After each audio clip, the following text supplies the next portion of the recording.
Hello student, आप सभी का स्वागत है आपके प्यारे से YouTube channel MS coaching centre में। और आज हम लोग पढ़ने वाले हैं चैप्टर 9 नामवर्षी का पूरा लेखक परिचय हम लोग आज पढ़ने वाले हैं। तो चलिए फटाफट वीडियो को स्टार्ट करते हैं।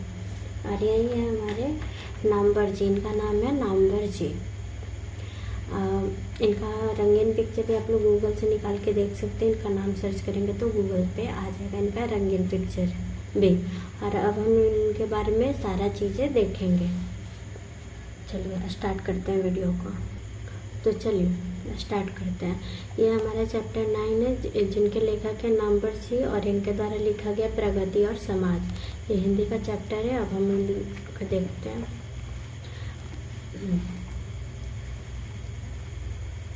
प्रगति और समाज के लेखक कौन है? तो नामवर जी। उनका जन्म कब हुआ? 28 जुलाई 1927 को। जन्म स्थान उनका क्या है? जियनपुर, वाराणसी, उत्तर प्रदेश में। और उनके माता पिता, मतलब माता जी का नाम क्या है? बागेश्वरी देवी। और पिताजी का नाम है नागर सिंह, जो कि एक पेशे से शिक्षक थे। और इनकी अगर शिक्षा की बात करें तो इनकी प्राथमिक शिक्षा जो हुई है आवाजपुर और कमलापुर, उत्तर प्रदेश के गांव में हुई है। और इनके हाई स्कूल की बात करें तो ईवेट क्षत्रिय स्कूल वाराणसी में हुई है। हाई स्कूल की परीक्षा इन्होंने यहाँ से किया था। और इंटर की बात करें तो उदय प्रताप कॉलेज बनारस से किया है। और बीए और एमए की बात करें तो बीए और एमए इन्होंने किया है बीएचयू से, जो क्रमशः 1949 से 1951 में किए थे। और पीएचडी की बात करें तो बीएचयू में ही किए थे।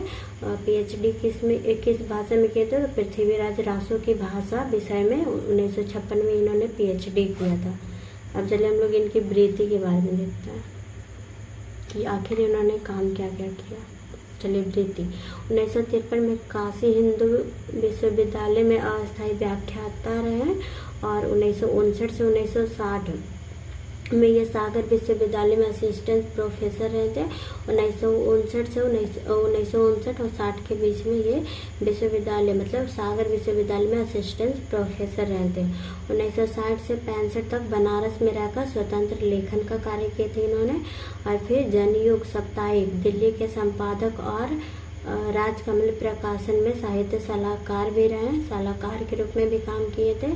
और 1967 में आलोचनात्रय मानसिक का संपादक भी किए थे, मतलब ये लिखे भी थे। और 1970 में बोले तो जोधपुर विश्वविद्यालय राजस्थान में हिंदी विभाग के अध्यक्ष पद पर प्रोफेसर के रूप में नियुक्त हुए। 1970 में जोधपुर विश्वविद्यालय में ये प्रोफेसर के पद पर नियुक्त हुए थे।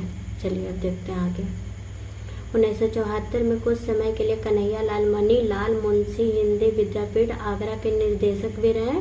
मतलब 1974 में कुछ ही समय के लिए कन्हैया लाल मणिलाल मुंशी हिंदी विद्यापीठ में, जो कि एक विद्यापीठ है, और उसमें वो आगरा के निर्देशक के रूप में रहे। 1974 में जवाहरलाल नेहरू विश्वविद्यालय हिंदी के भारतीय भाषा में केंद्र में हिंदी के प्रोफेसर के पद पे भी नियुक्त हुए। 1974 में जवाहरलाल नेहरू विश्वविद्यालय के हिंदी प्रोफेसर के रूप में पद पे नियुक्त हुए थे। चलिए अब थोड़ा सा और इनके बारे में वृत्ति वो भी देख लेते हैं।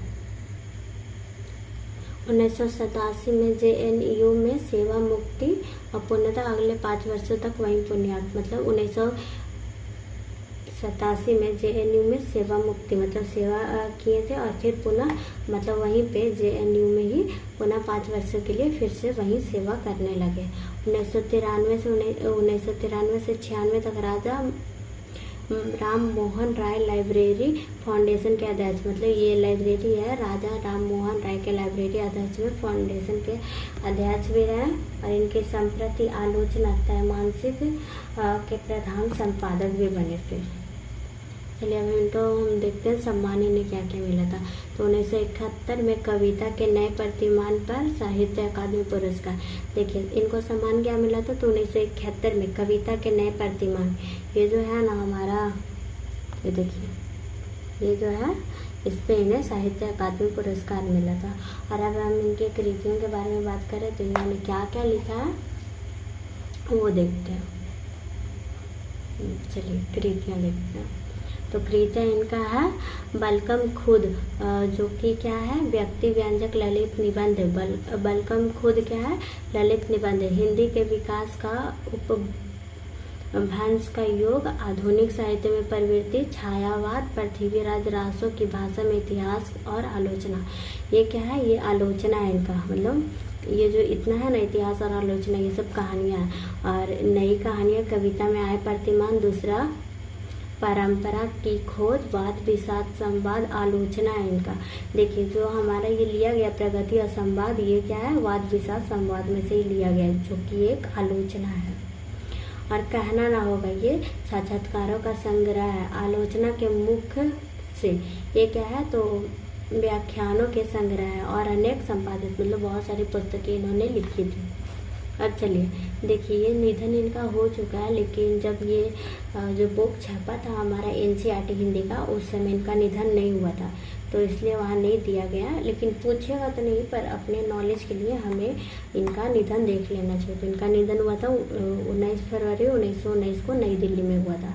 चलिए इसी के साथ हमारा ये पूरा नामवर्षी का लेखक परिचय समाप्त हो गया है, और अब हम इनका पूरा पाठ को लाइन बाय लाइन एक्सप्लेन करेंगे। तो आज के लिए इतना ही, फिर मिलते हैं कल एक नई वीडियो के साथ। तब तक के लिए बाय बाय।